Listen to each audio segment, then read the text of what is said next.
privacy. What is it?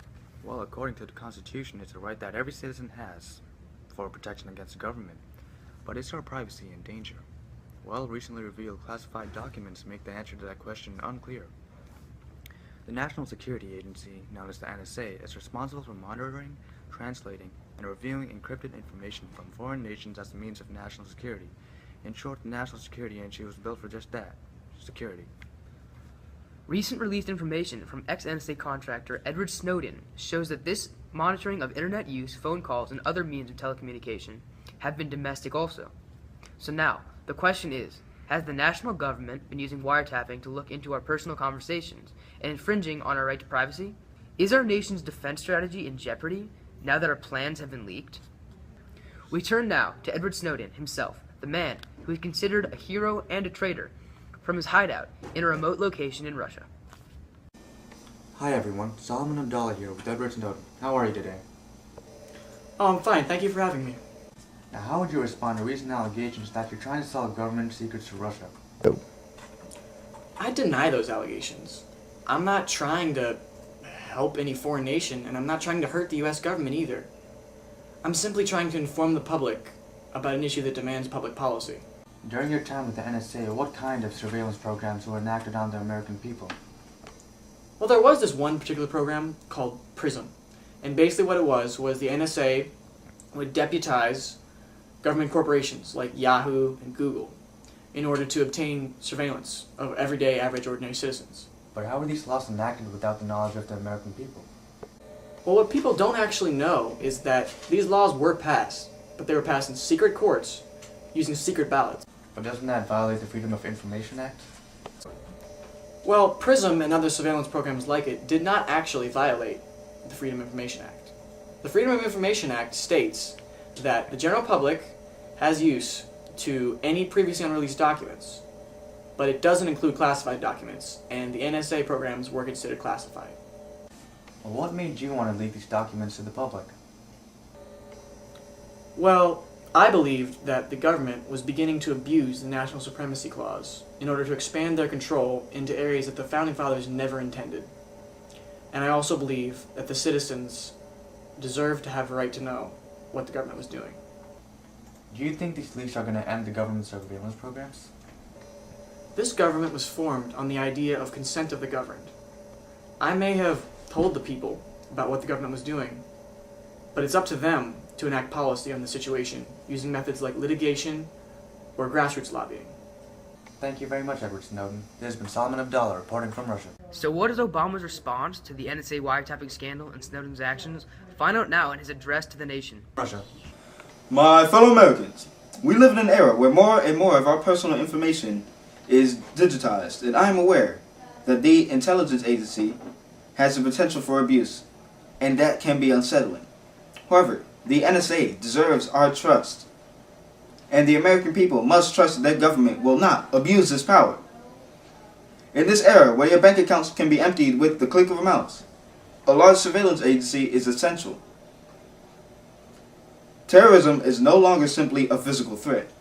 It is also a very real digital threat. The internet is an amazing tool, but it can be prone to abuse by cyber terrorists and others alike. For this reason, we have improved our surveillance programs. However, these improvements have not come without precautions. I ordered that our programs be reviewed by my national security team and our lawyers, and in some cases, I ordered changes in how we did business. We increased oversight and auditing, included new structures aimed at compliance, improved rules were proposed by the government and improved by the Foreign Intelligence Surveillance Court, and we sought to keep Congress continually updated on the NSA's activities. However, we did not stop the programs altogether. This is because surveillance programs such as the NSA are essential to the security and safeguarding of our glorious nation. We are expected to protect the American people, and that requires us to have capabilities in this field. Critics and supporters alike agree that surveillance programs are necessary to ensure the safety of our nation. The men and women of the community, including the NSA, consistently follow protocols designed to protect the privacy of ordinary people. They're not abusing authorities in order to listen to your private phone calls or read your emails. After all, the folks down at the NSA are our neighbors. They are Americans. They have online bank accounts just like everybody else. What sustains those who work at the NSA and our intelligence agencies all throughout these places is the knowledge knowing that their professionalism and dedication play an important role in the defense of our nation. Our nation's defense depends in part on the loyalty of those entrusted with our nation's secrets. If any individual, such as Edward Snowden, decides to publicly disclose classified information, then we will not be able to keep our people safe or conduct foreign policy efficiently. Even worse, this reveals crucial methods to our adversaries that can have an impact on their efforts to defend our country. The challenges posed by threats like terrorism and proliferation and cyber attacks are not going away anytime soon. And for our intelligence community to be effective over the long haul, we must remain trusted by the American people and people around the world. The bottom line is that people around the globe, regardless of their nationality, should know that the United States is not spying on ordinary people who don't threaten the national security of the United States of America. And we take their privacy concerns into account in our policies and procedures. This applies to foreign leaders as well. I want all my foreign allies to know that I would rather pick up the phone and call them if I need to know what they were doing instead of spying on them. The NSA and other surveillance programs are imperative to the surveillance of our nation. We need to entrust them and entrust that they will not abuse this power, because we are simply trying to do what is best in the public interest. Thank you for your time, and God bless America. There's been a lot of debate on whether Edward Snowden was a traitor or a hero. Well, what do the people really think?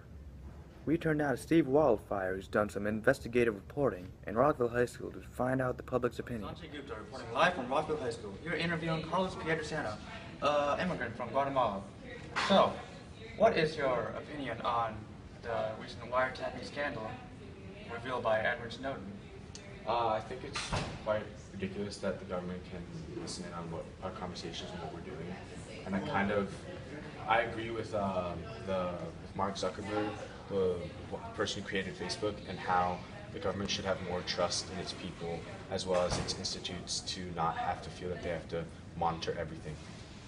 Thank you very much. Sanjay Gupta reporting live from Rockville High School.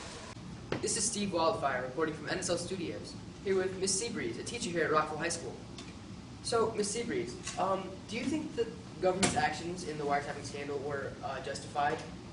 Yes, I believe that they are justified, because I believe that if people have something to hide, then, it's okay for the government to look in on people if they have actual evidence that they need to look into more with people. That didn't sound very good, but that's what I think. Okay.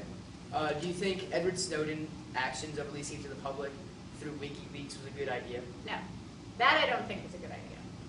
But I guess, I don't know. I can't quite figure out Edward Snowden. I can't figure out what his motivation is and why he believed that everyone needed to know this. But I guess that's an ongoing investigation as to what's going on with him since he's in Russia. So regardless of the way he did it, releasing it through WikiLeaks, do you believe he's a hero or more of a traitor to the American people? Huh, that's a good question.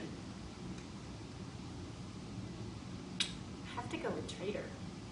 I don't know why I feel strongly like that the government wouldn't be looking into stuff unless they actually needed to do that.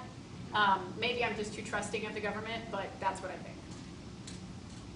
Well, thank you, Ms. Seabreeze. You're welcome. Thank This you. has been Steve Wildfire reporting from NSL Studios. Have a good day. So, Edward Snowden, hero or traitor? Well, that's up to you to decide. This has been Sanjay Gupta, And Steve Wildfire. reporting live from the NSL studio, New York. I got my eyes on you. You're everything that I see. I want your high love and emotion endlessly. I can't get